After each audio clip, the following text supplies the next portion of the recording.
سیدنا سرکار غوث اعظم رضی اللہ تعالی عنہ، جنہیں اللہ رب العزت نے سلطان الاولیاء بنایا، جو قدوۃ السالکین ہیں، جو زبدۃ العارفین ہیں، جو زین الساجدین ہیں، جو قطب الجن والانس ہیں، جن کا مقام و مرتبہ یہ ہے کہ اصحاب ولایت جن کے قدموں کو بوسہ دیتے ہوئے نظر آتے ہیں، وہ سیدنا سرکار غوث اعظم آج ان کی محفل میں ہم اور آپ حاضر ہیں۔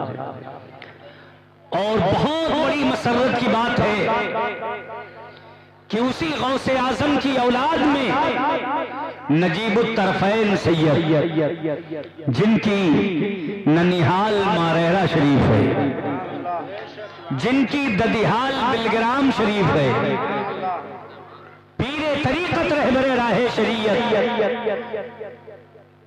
محبوب العلماء والمشائخ سیدی سرکار حضور حسان ملت، حضور سید الشاہ حسان بن نور واسطی قادری رزاقی زیدی الحسینی کی آج یہاں آمد ہو چکی، اور یہ بھی حضرت کی کرم فرمائی ہے۔ الحمدللہ یہ دن مشاہدہ رہتا ہے، حضرت نے یہاں بہت وقت دیا اور بہت پہلے تشریف فرما ہو گئے، تشریف فرما ہے، کچھ دیر کے بعد انشاءاللہ منبر شریف کی زینت بنیں گے اور آپ اپنے آنکھوں کی پیاس کو سیرابی عطا کریں گے۔ سیدی حضور حسان ملت آج کے زمانے میں کوئی معمولی شخصیت کا نام نہیں ہے، بڑی مصروف ترین شخصیت کا نام حضور حسان ملت ہے، جن کی چاہت صرف ہندوستان ہی نہیں بلکہ پورا عالم اسلام، جن کی محبتوں کا شیدائی اور جن کی زلفوں کا اسیر ہے، وہ ذات سیدی سرکار حضور حسان ملت ہے۔ حضرات محترم، بہت خوشی کی بات ہے کہ حضرت تشریف فرما ہے، کچھ دیر کے بعد منبر شریف پر حضرت تشریف لائیں گے، تھوڑی دیر زندہ دلی کے ساتھ آپ میرا ساتھ دیں تاکہ میں کچھ باتیں آپ تک پہنچانے کی کوشش کروں۔ آئیے ہم اور آپ کچھ کہنے اور سننے سے قبل اور پیشتر مل جل کر آقائے نامدار مدنی تاجدار سید ابرار و اخیار پوری کائنات کے ڈوبتی ہوئی نیا کے کھیونہار یعنی احمد مجتبی محمد مصطفیٰ صلی اللہ تعالی علیہ وسلم کی بارگاہ گوہر بار میں ہدیہ درود و سلام بلند آواز سے پیش کرنے کی سعادت حاصل کریں۔ سب لوگ پورا مجمع سب لوگ مل کر پڑھیں اللہم صلی علی اللہم صلی علی سیدنا شفیعنا حبیبنا نبینا مولانا محمد صلی اللہ تعالی علیہ وسلم طب القلوب و دوائیہا وعافیت الابدان و شفائیہا ونور الابصار و ضیائیہا وقوت الارواح و غذائیہا وبارک وسلم صلاة و سلاما علیکہ یا رسول اللہ صلاة و سلاما علیکہ یا حبیب اللہ صلی اللہ تعالی علیہ وسلم۔ میں کارپوریٹر صاحب ای کو کم کر دیں، تقریر میں ای کو زیادہ نہیں دیا جاتا، جب نعت خوانی ہو تو ای کو بڑھا دیا کریں اور جب تقریر ہونے لگے تو آواز کلیئر کیا کریں تاکہ جو بولا جائے وہ سب تک برابر سنائی دے۔ ایک بار اور درود شریف پڑھیں اللہم صلی علی سیدنا شفیعنا حبیبنا نبینا مولانا محمد صلی اللہ تعالی علیہ وسلم معدل الجود والکرم والہ الکرام وابنہ الکریم وامتہ الکریمہ وبارک وسلم صلاة و سلاما علیکہ یا رسول اللہ صلاة و سلاما علیکہ یا حبیب اللہ صلی اللہ تعالی علیہ وسلم۔ سیدنا سرکار غوث اعظم قطب ربانی محبوب سبحانی شہباز لامکانی سیدنا شیخ عبد القادر جیلانی بغدادی رضی رضی اللہ تعالی عنہ کیا مقام و مرتبہ ہے، کتنی عظیم اور بلند شان ہے۔ ہمارے اور آپ کے امام بارگاہ غوثیت میں عرض کرتے ہیں، واہ کیا مرتبہ اے غوث بالا تیرا، اونچے اونچوں کے سروں سے قدم آلا تیرا۔ تھوڑی آواز بہتر بیچ میں ٹھیک ہوئی تھی، بالکل ختم ہو رہی۔ واہ کیا مرتبہ ہے غوث بالا تیرا، اونچے اونچوں کے سروں سے قدم آلا تیرا، سر بھلا کیا کوئی جانے کی ہے کیسا تیرا، اولیاء ملتے ہیں آنکھیں وہ ہے تلوا تیرا۔ سیدنا سرکار غوث اعظم رضی اللہ تعالیٰ عنہ کی شان یہ ہے کہ اپنے وقت کا ایک عظیم امام، ایک عظیم مجدد، وہ بھی جب غوث اعظم کی بارگاہ میں اپنے قلم کو اٹھاتا ہے تو لکھتا ہے، طلب کے منہ تو کس قابل ہے یا غوث، اے سرکار غوث اعظم آپ کی ذات بہت بڑی ہے، آپ کا مقام بہت بلند ہے، آپ کی شخصیت بڑی بلند و بالا ہے، ہم اور سب لوگ مل کر کے آپ کی بارگاہ میں طلب اور سوال تک نہیں کر سکتے، کہاں یہ منہ اور کہاں آپ کی بارگاہ۔ فرماتے ہیں طلب کے منہ تو کس قابل ہے یا غوث، مگر تیرا کرم شامل ہے یا غوث۔ ذرا سب لوگ ہاتھ اٹھا کے بولیں سبحان اللہ۔ یہ بارگاہ غوثیت ہے، اللہ رب العزت نے وہ مقام، وہ منصب، وہ مرتبہ عطا فرمایا ہے۔ ان کا ماننے والا، ان کا چاہنے والا جہاں بھی ہو، جس حال میں بھی ہو، سرکار غوث اعظم اسے ملاحظہ فرماتے ہیں۔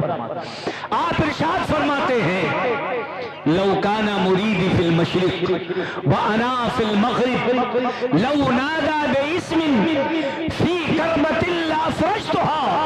آپ فرماتے ہیں کہ اگر میرا مرید جانب مشرق ہو اور میری توجہ جانب مغرب ہو، اگر وہ کسی مصیبت میں لو نادى باسمی میرے نام کی صدا دیتا ہے، یا غوث اعظم المدد کہتا ہے، میرے نام کی دہائی دیتا ہے، لافرجتها، تو اس کی صدا زبان پہ بعد میں آتی ہے، میری مدد پہلے پہنچ جایا کرتی۔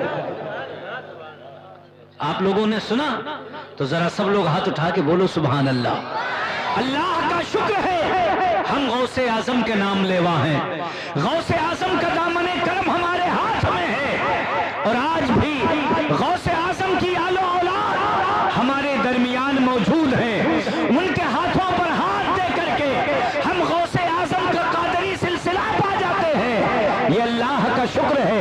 ورنہ اسی دنیا میں بہت سارے وہ لوگ ہیں جو غوث اعظم کے دامن کرم سے محروم ہیں، بہت سارے وہ لوگ ہیں جنہیں غوث اعظم سے چڑ ہے، غوث اعظم سے حسد ہے، غوث اعظم سے جلن ہے، اور وہ 11ویں کو منع کرتے ہیں، روکتے ہیں، کیونکہ انہیں معلوم ہے کہ ایک بندے عاصی کے لیے اس کا غوث اعظم سے نسبت جڑا ہونا کافی ہوتا ہے۔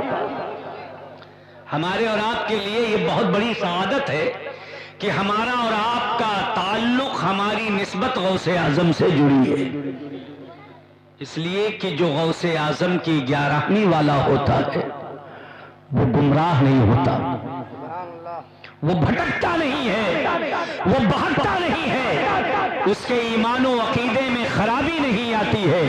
یہی وجہ ہے کہ غیروں کو سب سے زیادہ 11ویں سے تکلیف ہوتی ہے۔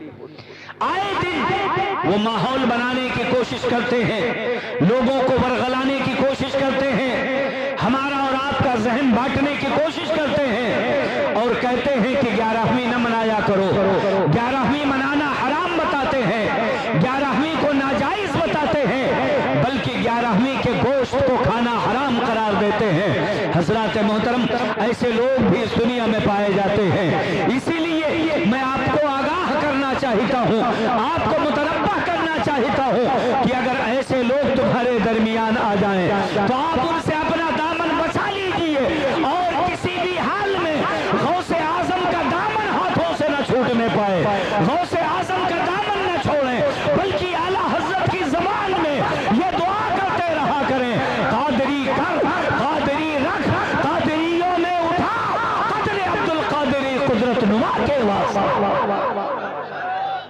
سبحان اللہ، سبحان اللہ، نعرہ تکبیر۔ بغداد کانفرنس علماء اہل سنت مسلک اعلی حضرت، نعرہ تکبیر، نعرہ رسالت، ماشاءاللہ ماشاءاللہ۔ الحمدللہ یہ تیاری ہو رہی ہے، معلوم ہو رہا ہے کہ حضور حسان ملت کی آمد بہت قریب ہے ممبر شریف۔ ذرا سب لوگ بول دیں سبحان اللہ سبحان اللہ۔ حضور حسان ملت جن کے حسن جمال جہاں آرا میں وہ تابانیاں ہیں جسے دیکھنے والا اپنے دلوں میں اجالا محسوس کرتا ہے۔ الحمدللہ جب آپ دیکھیں گے تو آپ کو محسوس ہوگا۔ حضرت تشریف لا رہے ہیں، اس سے پہلے جو میں گفتگو کر رہا ہوں اس پر آپ توجہ فرمائیں۔ اعلیٰ حضرت نے دعا کی اور ہمیں دعا سکھائی اور عقیدہ دیا کہ آپ دعا کرتے رہا کرو، اے پروردگار قادری کر۔ ذرا مچل کے سب لوگ بولو سبحان اللہ، سب لوگ ہاتھ اٹھا کے بولو سبحان اللہ۔ قادری کر، قادری رکھ اور قادریوں میں اٹھا۔ آمین آمین۔ کیونکہ جب قادری اٹھتا ہے تو اس کے لیے بشارت ہوتی ہے۔ اگر قادری بن کر جاؤ گے، غوث اعظم کا دامن پکڑے پکڑے جاؤ گے، غوث اعظم کا نام لیوا ہو کر جاؤ گے، ان کے غلاموں میں جاؤ گے، تو پھر تاج شریعہ کا اعلان سنیں، اختر قادری خلد میں چل دیا۔ سبحان اللہ سبحان اللہ، واہ واہ واہ واہ ماشاءاللہ۔ اختر قادری خلد میں چل دیا، خلد واہ ہے ہر ایک قادری قادری کے لیے سبحان اللہ سبحان اللہ۔ الحمدللہ جتنے قادری ہیں ان کے لیے جنت کے دروازے کھلے ہوئے ہیں۔ میرے عزیزوں میرے بھائیوں، آپ غوث اعظم کا نام لیتے رہیں، غوث اعظم کے نام لیوا بن کر کے رہیں، غوث اعظم کو چاہتے رہیں، 11ویں شریف کرتے رہیں۔ حضرات بہت سے لوگ ورگلانے کی کوشش کرتے ہیں کہ 11ویں شریف کے اندر جو ذبیحہ ہوتا ہے اس کا گوشت کھانا حرام ہے۔ جب ان سے پوچھا جائے کہ یہ گوشت 11ویں شریف والا ہمارے مولانا نے ذبح کیا، امام صاحب نے اسے ذبح کیا ہے یا کم سے کم مسلمان قصاب نے ذبح کیا ہے، وہاں سے گوشت لایا گیا ہے، یہ گوشت بنایا گیا ہے، غوث اعظم کی نیاز دلائی گئی، پیرا کا یاد کیا گیا، شاہ جیلا کا تذکرہ ہو گیا، تو یہ حرام کیوں ہو گیا؟ تو وہ جواب دیتے ہیں اور بدبو بہکانے کی کوشش کرتے ہیں۔ بہت قاعدے سے سنیے گا، اور اگر ایسے لوگ مل جائیں اور بہکانے کی کوشش کریں تو آپ کبھی بھی ان کے بہکانے میں نہ آنا، کیونکہ جو غوث اعظم کی 11ویں سے بھٹک گیا، سمجھ جاؤ وہ کٹی پتنگ ہو گیا، کہاں گرے گا نہیں معلوم، کہاں جائے گا نہیں معلوم، کس کے ہاتھ میں آئے گا نہیں معلوم، کس کے ہاتھ میں جائے گا نہیں معلوم، وہ کٹی پتنگ ہو جاتا ہے۔ اس لیے اپنے ایمان و محبت کی ڈور ہر حال میں بغداد شریف سے جوڑے رہنا، غوث اعظم سے جوڑے رہنا، غریب نواز سے جوڑے رہنا، سید سالار مسعود غازی سے جوڑے رہنا، کربلا والے امام حسین سے جوڑے رہنا، حضرت مولا کائنات سے جوڑے رہنا، حضرت عثمان غنی سے جوڑے رکھنا، حضرت عمر فاروق اعظم سے جوڑے رہنا، حضرت سیدنا صدیق اکبر سے جوڑے رہنا، اور اپنے ایمان کا ڈورا ہر حال میں مصطفیٰ جان رحمت سے جوڑے رہنا۔ سبحان اللہ سبحان اللہ سبحان اللہ ماشاءاللہ ماشاءاللہ۔ ذرا بولیں الحمدللہ سبحان اللہ۔ ہم جب کہیں گے تبھی بولیں گے، اب آپ کو نہیں اچھا لگتا کون سی بات اچھی، ذرا کبھی بغیر کہے بول دیا کریں سبحان اللہ۔ سبحان اللہ سبحان اب اللہ۔ ہم کہیں بولو تو آپ بولیں، ہم کہیں نہ بولو تو نہ بولیں، تو پھر ہم کیسے سمجھ پائیں گے کہ ہماری تقریر آپ کو سمجھ میں آئی کہ نہیں آئی؟ ہے کہ نہیں؟ اچھی لگنے نہ لگنے کی تو کوئی بات نہیں، الحمدللہ جتنا بھی دینی بیان ہوتا ہے وہ سب اچھا ہوتا ہے۔ بے شک۔ آپ کے امام صاحب بیان کریں تو بھی اچھا ہے، مؤذن صاحب بیان کریں تو بھی اچھا ہے، مکتب کے علماء بیان کریں نہ مکتب پڑھانے والے تو بھی اچھا ہے، آپ کے علاقے کے بیان کریں تو بھی اچھا ہے۔ آپ کبھی یہ نہ کہا کریں کہ ان کی تقریر اچھی نہیں ہے، اس لیے کہ دین کی ہر بات اچھی ہے۔ بے شک بے شک سبحان اللہ سبحان اللہ۔ سب لوگ ہاتھ اٹھا کے بولو سبحان اللہ۔ سمجھانے کا طریقہ الگ الگ ہے، اگر بات سمجھ میں آ جائے، جس سے سمجھ میں آ جائے وہی اچھی بات۔ بے شک سبحان اللہ۔ الحمدللہ تو میں آپ کو کچھ سمجھانے آیا ہوں۔ آج یہ بات بہت پھیلائی جاتی ہے اور بہکایا کہاں جاتا ہے؟ قرآن شریف کا نام لے کر کہتے ہیں 11ویں شریف کا جو غوث اعظم کا بکرا یا مرغا ہے، کہتے ہیں یہ حرام ہے۔ پوچھا جائے کیوں؟ تو کہتے اس لیے کہ غیر اللہ کے نام پر ہے، غیر اللہ کے نام پر ہے۔ میں نے کہا اس میں کیا غیر اللہ کے نام پر ہے؟ کہا نہیں، کہتے ہیں غوث اعظم کی نیاز 11ویں، غوث اعظم کا بکرا۔ میں نے کہا ایسے تو ہر بکرے کا نام ہوتا ہے، یہ فلانے کا بکرا، یہ فلانے کا بکرا۔ بے شک بے شک، واہ واہ، بہت خوب، جی جی۔ کوئی بکرا بغیر نام کے ہوتا ہی نہیں۔ بہت سارے بکرے پیدا ہوتے ہیں، ان کا نام رکھ دیا جاتا ہے قربانی کا بکرا، جی، یا خرید کر لائے تو نام رکھ دیا قربانی کا بکرا۔ اب یہ بتاؤ قربانی اللہ ہے یا غیر اللہ؟ اگر غیر اللہ کی طرف منسوب کرنے سے جانور حرام ہو جاتا ہے تو اللہ کے سوا جو کچھ ہے وہ سب کچھ غیر اللہ۔ بے شک بے شک، واہ، قربانی کا بکرا کہا تو بھی غیر اللہ کی طرف نسبت ہوئی، اب اسے بھی حرام ہونا چاہیے، مگر نہیں، کہتے ہیں یہ تو نام رکھ دیا گیا ہے، ذبح کے وقت ان کا نام نہیں لیا جاتا۔ میں نے کہا یہی تو مسئلہ ہے کہ یہاں بھی ذبح کرنے کے وقت بڑے پیر کا نام نہیں لیا جاتا، ذبح کرنے کے وقت غوث اعظم کا نام نہیں لیا جاتا، ذبح کرنے کے وقت کسی بزرگ کا نام نہیں لیا جاتا، بلکہ جب ذبح کیا جاتا ہے تو بسم اللہ اللہ اکبر پڑھا بے جاتا ہے۔ شک بے شک، سبحان اللہ سبحان اللہ، ماشاء اللہ ماشاء اللہ۔ جب ذبح کیا جاتا ہے، جب چھری چلائی جاتی ہے تو اس وقت بسم اللہ اللہ اکبر کہا جاتا ہے۔ تو جب بسم اللہ اللہ اکبر کہا گیا اور یہ پڑھ کر ذبح کیا گیا تو وہ جانور حرام کیسے ہو گیا؟ یہ نسبت جس سے تم کہتے ہو، کہتے نہیں، قرآن شریف میں کہا گیا ہے، اللہ رب العزت نے ارشاد فرمایا انما حرم علیکم المیتۃ والدم ولحم الخنزیر وما اہل بہ لغیر اللہ۔ یہ آیت پڑھ کر دھوکہ دیتے ہیں اور کہتے ہیں دیکھو اس میں کہا گیا انما حرم، بے شک اللہ نے حرام کیا، علیکم المیتۃ، تم پر مردار کو، والدم اور بہنے والے خون کو، ولحم الخنزیر اور خنزیر کے گوشت کو، وما اہل بہ لغیر اللہ، اور جو غیر اللہ کے نام پر ذبح کیا جائے وہ بھی۔ یہ قرآن کی آیت پڑھتے میں نے کہا ٹھیک، اس کا ترجمہ تم نے کیا ٹھیک، یہ بتاؤ یہاں کہا گیا ہے وما اہل بہ لغیر اللہ، جو غیر اللہ کے لیے ذبح کیا جائے، جو غیر اللہ کے نام پر حلال کیا جائے، جو غیر اللہ کے نام سے چڑھاوا چڑھایا جائے۔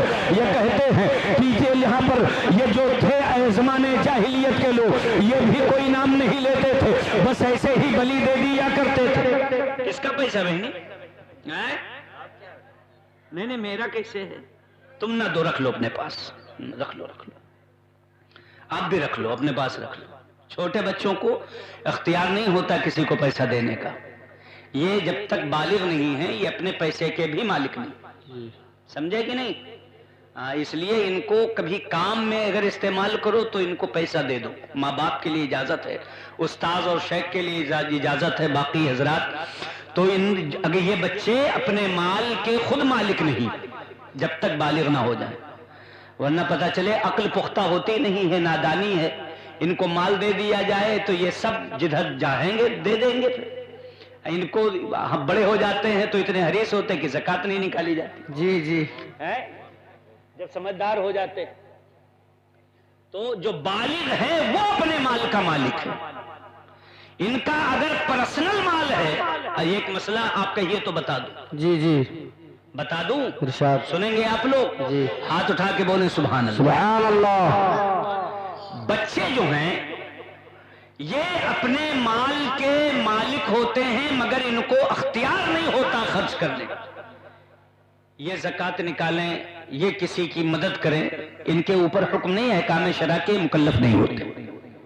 اسی طرح یہ جس چیز کے مالک ہوتے ہیں اس کی ملکیت میں نہ ان کی اجازت سے نہ ان کے بغیر اجازت تصرف جائز نہیں۔ بے شک بے شک، اگر یہ اجازت بھی دیں تب بھی ان کے مال میں تصرف جائز نہیں ہے۔ جی جی، آسان، مثلا کوئی مہمان آیا اور اس نے بچے کو 100 روپیہ دے دیا اور کہا یہ پیسہ بچے کا ہے، اس نے بچے کو دیا، اب اس کا بچہ مالک ہے۔ ماں باپ اس پیسے کو دوسری جگہ خرچ نہیں کر سکتے، جی، اگر خرچ کریں گے تو گنہگار ہوں گے، اتنا ان کا حق ان کے اوپر لازم ہو جائے گا۔ یا تو جب وہ بچے بڑے ہو جائیں تو ان سے معاف کروا لیں کہ تمہاری ملکیت کا پیسہ جتنا میں نے خرچ کیا تھا وہ سب میرے لیے معاف کر دو تو ان کا حق ختم ہو جائے گا، ورنہ ان کا حق باقی رہے گا۔ تو ماں باپ کو بھی یہ اختیار نہیں کہ بچے کا پیسہ اب آپ ان کے لیے کپڑا لا دیں، ان کے لیے جوتا لا دیں، ان کے لیے کتاب لا دیں، ان کے لیے قلم لا دیں، مگر ان کا پیسہ انہی پہ خرچ کریں، بلکہ ایک بچے کا پیسہ دوسرے بچے پہ نہیں خرچ کر سکتے۔ لیزی ہے، ٹافی ہے، یا کوئی کرکرا وغیرہ لا کے بچے کو پکڑا دیا، اب مائیں بہنیں اسی میں سے نکال کے کھاتی رہتی ہیں۔ یہ جائز نہیں ہے، یہ ہنسنے کی بات نہیں، میں مسئلہ بتا رہا ہوں۔ یہ ان کے لیے جائز نہیں کیونکہ وہ بچہ مالک ہے اور اپنی مرضی سے وہ کسی کو دے بھی نہیں سکتا۔ اس لیے ان چیزوں کا خیال کریں۔ اگر بچوں کو کوئی پیسہ وغیرہ دے، اولاً تو دینا نہیں چاہیے بچوں کو پیسہ۔